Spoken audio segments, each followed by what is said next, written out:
2 থেকে 4 টা জয়েন্টে যদি ব্যথা হয় সেটাকে আমরা অলিগো আর্থ্রাইটিস বলি। এটার কারণগুলো নিয়ে আজকে আলোচনা করব। Oligo arthritis.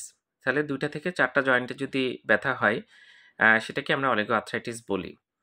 তো এর মধ্যে 4 টা ডিজিজকে আমরা একসাথে বলি সাধারণত। একটা হচ্ছে রিঅ্যাক্টিভ আর্থ্রাইটিস, একটা হচ্ছে এন্টেরোপ্যাথিক আর্থ্রাইটিস, একটা হচ্ছে সোরিয়াটিক আর্থ্রাইটিস, আর আরেকটা হচ্ছে স্পন্ডাইলো আর্থ্রাইটিস।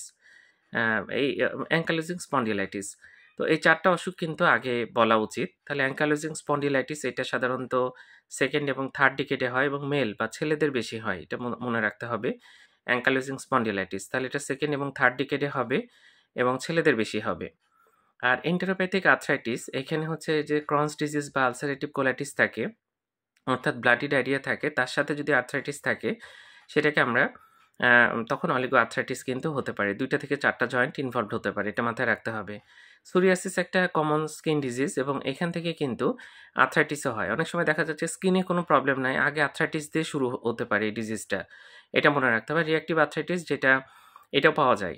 এখানে কনজাংটিভাইটিস থাকে, ইউরেথ্রাইটিস থাকে এবং আর্থ্রাইটিস থাকে। তো অস্টিও আর্থ্রাইটিসেও কিন্তু অলিগো আর্থ্রাইটিস হতে পারে।